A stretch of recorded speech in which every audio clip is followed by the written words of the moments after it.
SP Balasubrahmanyam విగ్రహం ఇక్కడ పెట్టినప్పుడు తెలంగాణ వాదులు కొంతమంది దాన్ని అడ్డుకునే ప్రయత్నం చేశారు. నా తెలంగాణ పాట పాడడానికి నిరాకరించినటువంటి వ్యక్తి విగ్రహం నా తెలంగాణలో ఎట్లా పెడతారని చెప్పి దాన్ని ఒక అడ్డుకునే ప్రయత్నం చేస్తే అదే గద్దర్ కూతురు వెన్నెల గారిని ఇక్కడి నుంచి ఆంధ్రప్రదేశ్కు పంపించి చంద్రబాబు గారితో ములాఖాతు కావడం కావచ్చు, అక్కడ విగ్రహం పెట్టాలని చెప్పి గద్దర్ గారిది ఒక లెటర్ ఇప్పియడం కావచ్చు, ఇలాంటివి జరిగినాయి. ఆ ఎపిసోడ్ని ఎట్లా చూస్తున్నారన్న? ఇప్పుడు గద్దరు బిడ్డ అనే విషయానికి వస్తే నేను ఏం చెప్తాంటే, తెలంగాణలో ఉన్నటువంటి వాళ్ళ నోరులు ముగించడం కోసం గద్దరు బిడ్డని తీసుకొని ఆడ కీలు బొమ్మ కూర్చోబెట్టారు. ఆమెకి ఏం తెలియదు. గద్దరు బిడ్డ అయినంత మాత్రాన లోకం తెలవాలా? ఏం తెలిసి ఉండదు కదా. ఆమెకి ఏం తెలుసు? రాష్ట్ర ప్రభుత్వం వాడికి ఉరుకు అంటే ఉరకాలి, ఇడికి ఉరికిరా అంటే ఉరికి రావాలి, అంతే. రాష్ట్ర ప్రభుత్వం ఏం చెప్తే అది వినాలి ఆమె, అంతే. తప్పితే గద్దర్ బిడ్డ అనేటువంటి విషయాన్ని కట్ చేస్తే ఏంటిది అక్క, ఏంటిది, ఏం తెలుసా మాకు? ఏం తెలుసా మాకు? గట్టిగా మాట్లాడితే అదే సారథిలో ఉద్యోగాలు చేస్తున్నటువంటి బిడ్డలు ఆమె వల్ల ఎంత ఇబ్బంది పడతారో నాకు ఫోన్లు చేసి చెప్తారు. ఆడబిడ్డ కాబట్టి మనం కొన్నిసార్లు మాట్లాడదు కాబట్టి సపోర్ట్ చేస్తారు. రెండోటి దళిత బిడ్డ కాబట్టి ఏమనొద్దు అనుకుంటున్నా. ఎందుకనంటే నువ్వు పాటల పెద్దన్న బిడ్డవై ఉండి పాటల పెద్దన్నను చూసి వచ్చినటువంటి బిడ్డలను వాళ్ళని ఎట్లా ఇబ్బంది పెడతావు? ఎంత దుర్మార్గం ఇది. ఖచ్చితంగా తెలంగాణలో ఒక భాష ఉంటుంది, ఉసురు తగులుతుంది అంటారు. ఖచ్చితంగా జరుగుతుంది అది. ద సేమ్ టైం ఏంటంటే బాలసుబ్రహ్మణ్యం విషయానికి వచ్చినప్పుడు బాలసుబ్రహ్మణ్యం 40,000 పైచీలకు పాటలు పాడిండట.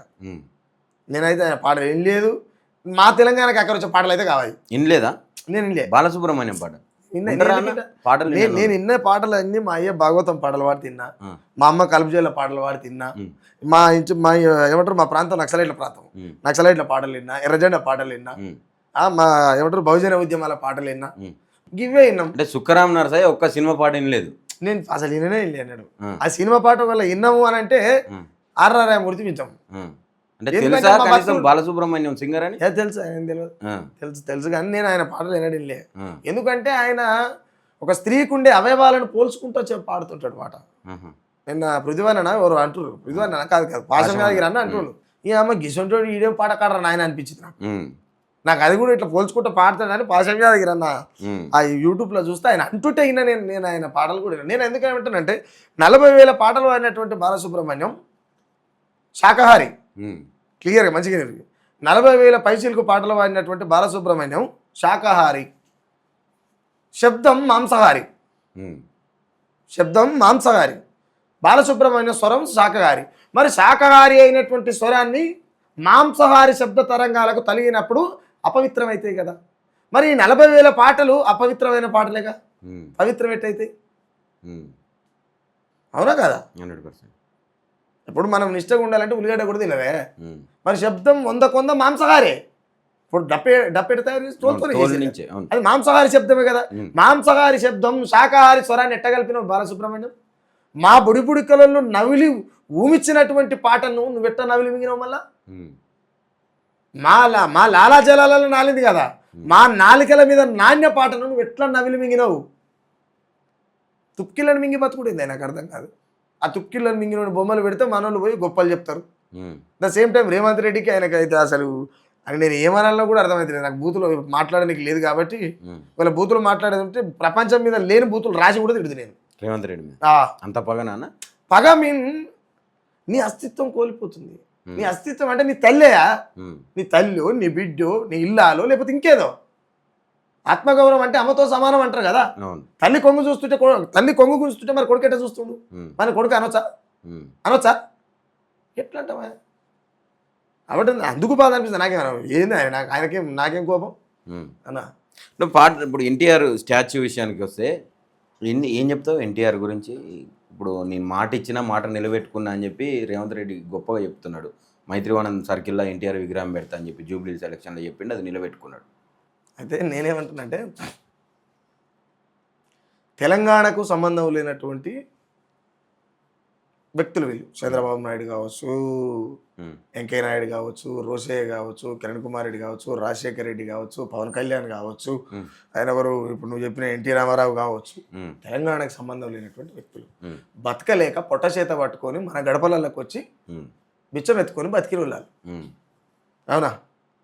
అయితే ఈ కోణం నేను ఎందుకు చెప్తున్నా అంటే, ఎన్టీఆర్ విగ్రహం ఇక్కడ పెడుతున్నారు అంటే కొత్తగా ఇక్కడ పెట్టవలసినటువంటి అవసరం ఏం లేదు.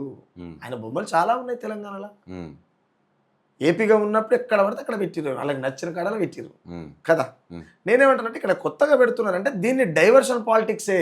ఉమ్, లేకపోతే బండి కొడుకుని కేసుని మభ్య పెట్టడం కోసమా, లేకపోతే పవన్ కళ్యాణ్ మాట్లాడుతున్నటువంటి, లేకపోతే చంద్రబాబు చేస్తున్నటువంటి ఈ వాక్యాలను కప్పిపుచ్చుకోవడం కోసమా, ఏదో ఒకటి తెర మీదకి తేవడమే తెలంగాణలో ప్రస్తుతం ఉన్నటువంటి సైకిల్ కాంగ్రెస్ పని. ఉమ్.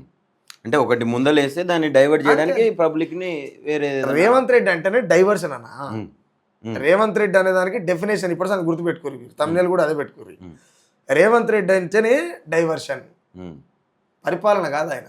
ఉమ్, ప్రజల్ని పాడపై పండబెట్టి ఊరేగిచ్చేటువంటి పరిపాలకుడు ఆయన. ఉమ్, ఇది ప్రజాపాలన అంటుండు. ప్రజాపాలన కానే కాదు, పైశాచిక పాలన ఇది. ఉమ్, పీనిగల మీద బొంగులు ఏరుకొని తినే పాలన ఇది. ఉమ్, అర్థమైందా? పీనిగల మీద బొంగులు ఏరుకొని తినేటువంటి పాలన. ఉమ్, ఎందుకు అనంటే సచ్చిన శవాలను విక్క తినేటువంటి ఆ వ్యక్తులు తెలంగాణను పాలించారు కొంతకాలం. ఆ సచ్చిన శవాలను కూడా పిక్క తినేటువంటి నేతల ఎలగొట్టడం కోసమే 60 ఏళ్ల స్వరాష్ట్ర ఉద్యమం జరిగింది. అవును. ఆ స్వరాష్ట్ర ఉద్యమంలో వేలాది మంది బిడ్డలు చనిపోయారు, వేలాది మంది తల్లుల కడుపులు కాలి. ఆ కడుపు శోకం, ఆ తల్లుల కన్నీటి బాధ, వాళ్ళ జీవితం మీకు ఎందుకు కనపడతలేదు? ఉమ్, ఎందుకు కనపడతలేదు? ఉమ్, మీ అమ్మ నొప్పులు తీసి కన్నట్టే వాళ్ళ అమ్మలు కూడా కన్నారు కదా. తెలంగాణలో ఉన్నటువంటి ప్రతి ఒక్క బిడ్డ 4.5 కోట్ల జనాభా రోడ్డు మీదకి వచ్చి జై తెలంగాణ అంటే వచ్చినటువంటి తెలంగాణ. ఉమ్, ప్రజల గొంతుల నుంచి పుట్టినటువంటి తెలంగాణ. ప్రజల గొంతుల నుంచి పుట్టినటువంటి తెలంగాణ అనేటువంటి వేదిక మీద కూర్చొని తెలంగాణకు అన్యాయం జరుగుతుంటే ఆపేది పోయి అన్యాయం చేస్తున్నటువంటి వాళ్ళకు అండగా నిలబడడం అనేది ఈ తెలంగాణ బద్ధశత్రువులు, తెలంగాణకు పూర్తి వ్యతిరేకులు వీళ్ళు. ఉమ్. మీ స్టార్ట్ ఏందన్నా సుక్కరామ్ నర్సయ్య స్టాండ్ ఏంది? దీని మీద మాట కావచ్చు, పాట కావచ్చు, ఏ రకంగా ముందుకు తీసుకొస్తున్నారు? ఇప్పుడు జరుగుతున్నటువంటి పరిణామక్రమంలో ఒక పాట చేస్తాం మేము. ఉమ్, ఇప్పుడు కళాకారులు పాటలు పాడేటోళ్ళు ఉన్నారు కదా. ఉమ్, నేను అందుకే ఏమంటున్నా, దుఃఖము తీరిందని దుమ్దాం బంద్ చేస్తిరి, ఉమ్, దొంగలెళ్ళిపోయారని దరువులు వదిలేస్తిరి, ఉమ్, ఎవనికి వచ్చింది స్వేచ్ఛ, ఎవనికి తీరింది బాధ, పవరు ఎవరి లవరాయే ఎవరి ముడ్లు గడుగుతుంది, ఉమ్, పవరు ఎవరి లవరయ్యింది ఎవరి ముడ్లు గడుగుతుంది, తెలంగాణము అంటే రాష్ట్రము కాదు 4.5 కోట్ల జనము రగిలే నిగడను పాట చేస్తున్నాను. ఉమ్, తొందరగా చేస్తాను, ఎందుకంటే ఇక్కడ మేధావులు కూడా జోకెటోడు జోకుతుండు గీకెటోడు గీకుతుండు, ఉమ్, జోకెటోడు జోకుతుండు గీకెటోడు గీకుతుండు, అడిగేటోడు ఎవడున్నాడు తెలంగాణల, అంత యాడబోయి పండు కుర్ర లోపటర్రల.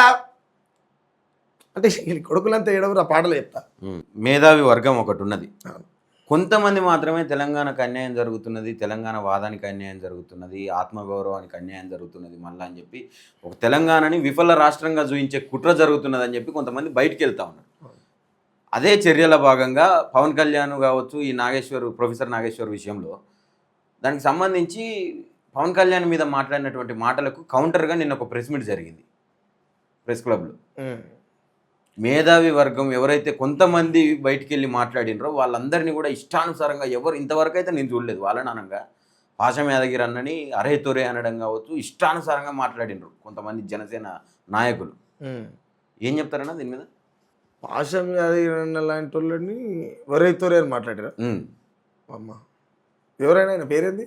సంపత్ నాయక్ అని జనసేన పార్టీ సంబంధించిన ఆయన. ఇక్కడ తెలంగాణోడేనా?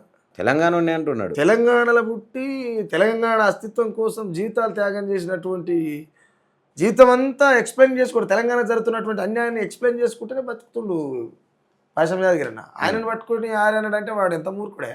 ఆపే దమ్ముందా తెలంగాణలో? అబ్బకు పుట్టినోడు ఎవ్వడు కూడా పాశం యాదగిరి అన్నాడు. అబ్బకు పుట్టినోడు ఎవ్వడు అన్నాడు. ఇక అన్నాడు అంటే మనం ఆ డెఫినేషన్ ఎట్లా అనేది ప్రజలు చూసుకోవాలి ఓపెన్గా. పాశం యాదగిరి అనేట ఆయన ఒక సీనియర్ జర్నలిస్ట్గా, ఆయన ఇంకోటి మంచి విశ్లేషకుడు. ఆయన ఇంటి పేరు పాశం, అన్యాయం చేస్తే పెడతాడు తొడపాశం. ఆయన ఇంటి పేరు పాశం, అన్యాయం చేసే వాళ్ళకి పెడతాడు తొడపాశం అని. పాశం యాదగిరి అంటే మామూలు కాదు ఆయన. చూస్తానికి ఏదో ఏం తెలియని మనిషి లెక్క, ఊరు మనిషి లెక్క ఉంటాడు ఆయన మోటుగా. కానీ ఆయన మెదడు కండాలు దాటిపోయి మాట్లాడుతుంటుంది. గాయనను పట్టుకొని ఆడుతారని మాట్లాడుతుందంటే వాడిని తెలంగాణలో తిరగకుండా చెప్పులు తీసుకొని కొట్టాలి, రోత మీద తలకుంటే చెప్పులు తీసుకొని కొట్టాలి. ఆయన ఎవడో ఏం పేరు సంపద. సంపత్ నాయక్. నేను ఆయన పేరు కూడా వినలేదు ఆయన. అరే షూట్ అండ్ సైట్ ఆర్డర్స్ ఇచ్చారంట ఆయనకు. తెలంగాణ ఉద్యమం మలిదశ ఉద్యమకారుని అంటుండు. మీ అమ్మ నేను డబ్బు గిత్తుండి డబ్బు సంఖకేసుకొని తిరిగిన వాడిని అయితే ఎడచూలేమా నేను. వాడు యశ్వంతుడో కూడా తెలియదు నిజంగా. ఫస్ట్ టైం నేను ప్రామిస్ చెప్తున్నమాట, నాకు తెలియదు కూడా తెలియదు, ఓపెనే తెలియదు. అంటే పవన్ కళ్యాణ్ అడ్డుకునే దమ్ముందా తెలంగాణలో? పవన్ కళ్యాణ్ ఎందుకు రావద్దు అంటారు అని చెప్పి మాట్లాడుతున్నాం. ఇప్పుడు ఆయన ఈడికి ఎందుకు వస్తాడు, మేము ఎందుకు అడ్డుకుంటాం? వస్తాడు, బరాబర్ వస్తాడు అని చెప్తున్నాడు. దేనికి వస్తాడు? అడ్డుకుంటాడా లేకపోతే చేతన అవుతుందా కాదని చెప్పి కాంగ్రెస్ పార్టీ చెప్పాలి. కాంగ్రెస్ పార్టీ అధికారంలో వాళ్ళు చెప్పాలి. ప్రజలు ఎన్నుకున్న తర్వాత పాలన నీ చేతిలో ఉన్నది, పట్టపక్క నీ చేతిలో ఉన్నది. కాంగ్రెస్ ఆబ్వియస్ గా మాట్లాడతలేదు కదా దాని గురించి. పెన్ను నీ చేతిలో ఉన్నది, గన్ను నీ చేతిలో ఉన్నాయి, అని నీకానే ఉన్నాయి రేవంత్ రెడ్డి. కాబట్టి పవన్ కళ్యాణ్ వీడికి ఎందుకు వస్తాడు? మరి నీకు మాకు పొత్తు కుదరదని చెప్పి కంచెలు వేసుకునేవారు ఆయన, నీది నువ్వు మాది మేమని. మీరు ఇంకా సిగ్గిశేరం లేక ఇప్పటిదాకా ఈయనే కూర్చొని ఆకాశాన్ని అంటే మేడలు కట్టుకొని ఈయనే బొరలాడుకుంటా నాటకాలు ఆడుతారు కొడుకులు ఒక్కొక్కడు. ఎంత దుర్మార్గం ఇది! దానికి తోడు ఈ తెలంగాణ నేల మీద పుట్టి ఈ తెలంగాణ నేల మీద ఈ నీళ్లు తాగిన కొడుకులు కూడా ఉల్టపల్ట మాట్లాడుతున్నారు. అంటే ఏమన్నా ఏ చెప్పుతోని కొట్టాలి వీళ్ళని? ఏ చెప్పుతోని కొట్టాలి? అరే మిమ్మల్ని అన్న తండ్రిని మర్చిపోతారా భయ్? మిమ్మల్ని అన్న తల్లిని రొమ్ములు పట్టుకొని కోస్తారా? సిగ్గు లేదు ఒక్కొక్కరికి. ఇప్పుడు నువ్వు పవన్ కళ్యాణ్ ఉన్నాడు. పవన్ కళ్యాణ్ అనేట ఆయన ఒక వేషకాడు. వేషకాడు అంటే ఏంది? రంగులు అద్దుకొని చిందులు వేసేటోడు. రంగులు అద్దుకొని చిందులు వేసేటోడు. బీజేపీ చేస్తున్నటువంటి కుంభకోణాల్లో భాగంగా ఆంధ్రాలో ఫామ్ అయినటువంటి ఎన్డీఏ ప్రభుత్వం ఏదైతే ఉన్నదో దానికి ఈ పవన్ కళ్యాణ్ అనేట ఆయన తొత్తుగా మారిండు. కాబట్టి ఆయన డిప్యూటీ సీఎం అయింది. డిప్యూటీ సీఎం అయినట్టు. పవన్ కళ్యాణ్ ఏమైనా కూడా తెలియదా? ఏ వాళ్ళ గురించి నాకేం అవసరం? నా తెలంగాణ ఏమవుతుంది అనేది బాధ ఉంటుంది నాకు. కానీ వాళ్ళ గురించి నాకేం అవసరం? అవునా కాదా? ఇప్పుడు నేను అందుకే ఫస్ట్ చాలాసార్లు చెప్తా, నా ఇల్లు బాగుంటే బయట ఉంటా, లేకపోతే ఇంట్లో ఉంటాను. కాబట్టి నా ఇల్లు ఏది తెలంగాణ. నా ఇల్లు గురించి ఆలోచిస్తా, నేను పక్కింటి గురించి ఏది కలుస్తా. సనాతన ధర్మాన్ని ఎత్తుకున్నాడు, హిందువుల రక్షకునిగా ఉంటున్నాడు, పరిరక్షిస్తున్నాడు. దాన్ని అడ్డుకోవడం కోసమే మీలాంటి వాళ్ళు మాట్లాడుతున్నారని చెప్పి మాట్లాడుతున్నారు. హిందువులని సర్వనాశనం చేసేది సనాతన ధర్మం. హిందువులను సర్వనాశనం చేసేది సనాతన ధర్మం. క్లియర్. వాడు ఎవడో మాట్లాడినాడు, చెత్త మీద ఉన్నాడు, మనకు తలకాలేనట్టుంది. ఎట్లా అనంటే హిందువులకు ప్రమాదం ఎవరి నుంచి ఉంది? ఎవరి నుంచి ఉందో చెప్పాలి కదా. కాపాడుతున్నారు అంటే ప్రమాదం ఉన్నట్లు లెక్క. ప్రమాదం ఎవరి నుంచి ఉందిరా భయ్? ప్రమాదాన్ని సృష్టించేది మీరే. ఇది ఇట్లా జరుగుతుంది అనేది మీరే. కాబట్టి నేనేమంటున్నా, ఇక్కడ మీరు ఏం చెప్పినా ఫైనల్గా ఏం చెప్తారు అంటే ముస్లింలు అని చెప్తారు. అవును కాదా? ఈ ముస్లింలు క్రిస్టియన్లు మనం వెళ్ళకూడదాం అంటే ఇది అన్ని మతస్థులు బతకొచ్చు అని చెప్పి, జీవించవచ్చు అని చెప్పి రాసుకున్నారు. రాసుకున్నటువంటి దేశంలో నేనేమంటున్నా అంటే ఇక్కడ ఉన్నటువంటి హిందూ మతాన్ని మీరు కొత్తగా ఏం కాపాడకరు. హిందూ మతాన్ని మీరు కొత్తగా కాపాడకండి. పవన్ కళ్యాణ్ చెప్తున్నా, నిన్న మాట్లాడినటువంటి ఆ చెత్త ఎవడో వానికి కూడా చెప్తున్నా ఓపెన్గా. హిందూ మతం కోసం ప్రాణాలు ఇచ్చేటోళ్ళకి కూడా చెప్తున్నా, హిందూ మతం కోసం ప్రాణాలు ఇచ్చేటోళ్ళకి చెప్తున్నా, ప్రాణాలు తీసేటోళ్ళకి కూడా చెప్తున్నా ఈ మాట. మనం హిందూ ధర్మాన్ని కాపాడాలంటే ముఖ్యంగా గోమాతని జాతీయ జంతువుగా ప్రకటించాలి. ఇప్పుడు మన హిందూ మతం ఏమంటారు ప్రమాదంలో ఉన్నది కదా. ఆ ప్రమాదం నుంచి మనం గట్టెక్కాలంటే ఇక్కడ ఉన్నటువంటి గోమాతని జాతీయ జంతువుగా ప్రకటిస్తే పంచాయే లేదు. ఇది చేతనైతేదేమో హిందూ మతాన్ని ప్రేమించేటోళ్ళు, హిందూ మతం కోసం సచ్చటోళ్ళు, హిందూ మతం కోసం చంపేటోళ్ళు. నేను సనాతని అని చెప్పి తిరుపతి మెట్లు అడుగుతున్నటువంటి పవన్ కళ్యాణ్, ఆ పవన్ కళ్యాణ్ కొత్తాసు వలుకుతున్నటువంటి కొంతమంది సోటమోట బుడ్రకాళ్ళు ఉంటారుగా, ఆ బుడ్రకాళ్ళు వీళ్ళంతా దీని మీద ఫైట్ చేయమని, రాజకీయాల కోసం పబ్బాలు గడపడం కోసం మళ్ళీ అంటే 29 రాష్ట్రాలలో ఏది ఏమైనప్పటికీ కూడా ఈ సీఎంలందరినీ గుప్పెట్లో పెట్టుకొని ఆటాడిస్తున్నటువంటి బీజేపీని బలపరచడంలో భాగంగానే ఈ సనాతనం హిందూ ధర్మాన్ని లేనిపోని పంచాయలు అప్పేంటారు తెర మీద తీస్తారు. మీరెందుకు చేయరన్నా మరి దీంట్లో మీద పోరాటాలు? మీరు హిందూ ప్రేమికులు కదా, మీరు హిందూ సోదరుడు కదా. నువ్వు నిజంగా తమ్మి నేను ఏమంటున్నా అంటే, నాకు ఎంత ప్రేమ ఉంటే నేను గోమాతను జాతీయ జంతువు చేయాలంటేనే మళ్ళా ఉల్టా అడుగుతావు. నువ్వు పోరాటం చేయాలి కదా దానికి. అంటే ఏం పోరాటం చేయాలి, ఏం చేయాలి అంటున్నా దాన్ని చేయడానికి. అంటే ఇప్పుడు 100 ఆవులు కొనుక్కొచ్చుకోని సాధన ఎట్లా భలే చెప్తావే నువ్వు. మరి ఇళ్ళని ఏ రకంగా చేయమంటున్నా? ఇప్పుడు నేను ఏమంటున్నా, మతానికి కొన్ని సంఘాలు ఉన్నాయి, సనాతన సంఘాలు ఉన్నాయి, మత సంఘాలు ఉన్నాయి, గురు సంఘాలు ఉన్నాయి, RSS ఉన్నది, ఇవన్నీ ఉన్నాయి కదా. మతాన్ని అడ్డు పెట్టుకొని రాజకీయాలు చేసేటువంటి వాళ్ళు గోమాతని జాతీయ జంతువుగా చేసేందుకు యుద్ధం చేయాలి. అర్థమవుతుందండి అనేది? వాళ్ళు చేయాలి. నన్ను చేయమంటావు? వాళ్ళు నడిచి వచ్చే కాలానికి నేను కూడా ఎదురుపోతా, ఏమవుతుంది, ఉమ్, నాది కూడా చేస్తా, ఉమ్, తప్పేం లేదు కదా. ఉమ్. ఏం మరి యుద్ధం చేయమంటే 100 ఆవులు తెచ్చి చదవమంటారు, మళ్ళీ రైతులు కావాలా ఇట్లా. అదే మనం కూడా హిందువులమే కదా, మనం ఎందుకు చేయొద్దు? నేను హిందువునో కాదా నాకు ఇంకా క్లారిటీ లేదు భయ్య ఈ విషయానికి అయితే. హిందువో కాదో కూడా క్లారిటీ. హిందువుల కోసం పని చేయమంటే పని చేస్తాను నేను, ఉమ్, కానీ నేను హిందువునా కాదా అనేది ఇంకా క్లారిటీ లేదు. ఎందుకు లేదు అని అంటే, నేను ఒకవేళ హిందువుని అయితే అంటరాను ఎందుకైనా, ఉమ్, నేను హిందువుని అయితే అంటరాను ఎందుకైనా. ఈ దేశంలో వెలువాడని మించినటువంటి బందికాన ఉన్నదా ఏనన్నా ఉమ్, ఉంటే ఎవడు చూపిస్తాడో ఆ కొడుకుని రమ్మన్న దగ్గరికి. ఉమ్, మేము ఏ నేరం చేసినామని చెప్పి వేలేసిర్రా భయ్, ఉమ్. ఇప్పటికి వేలేస్తూనే ఉన్నారు కదా. ఇంకా ఉన్నదన్న ఈ కులం అంటే వెలువేతలు అంటే చూపించాలని, నీకు చూపించాలంటే ఎట్లా చూపించాలి, ఉన్నదని అడుగుతున్నావు. నార్మల్గా ఎవరు మాట్లాడినా చెప్తున్నారు కదా, పెద్ద పెద్ద నాయకులందరూ కూడా ఈ రోజులలో అవన్నీ ఎక్కడి అని చెప్పి మాట్లాడుతున్నారు. ఎవడాడు అన్నది, ఉమ్, అన్నోడు ఎవడు అని పేరు చెప్పి చెప్పు తీసుకొని కూడా పోయి ఉమ్, ఎందుకు చెప్తాను ఈ మాట అంటే, కులం పోదా బాబు, ఉమ్, కులము పోదు. ఒకప్పుడు దొర ఉన్నాడు ఊర్లో, ఆ దొర ఇయ్యాల సూటు బూట్ వేసుకొని కార్పొరేట్ అయ్యింది గంతే.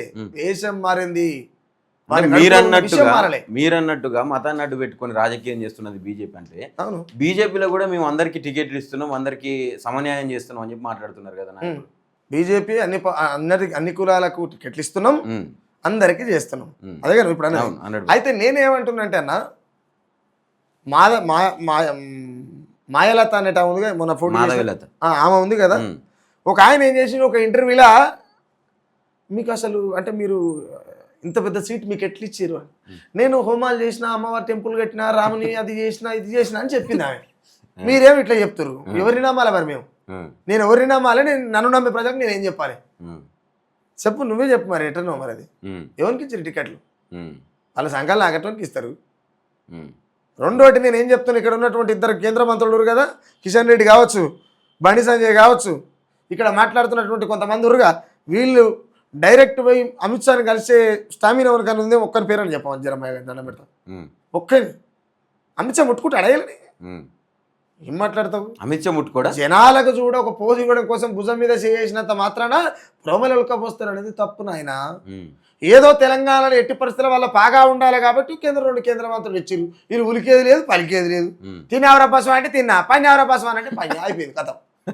అంటే కేంద్ర మరి మంత్రి పోయి పదవి లేనన్నా పోయి మాట్లాడిరా, పార్లమెంట్లో మాట్లాడిరా ఎవరు, ఉమ్. నీకు తెలిసింది చెప్పు. తెలంగాణని అంటుంటే కూడా మాట్లాడలేదు కదా తెలంగాణను అంటుంటే మాట్లాడరు, తెలంగాణకు బడ్జెట్ రాకపోతే మాట్లాడరు. ఉమ్.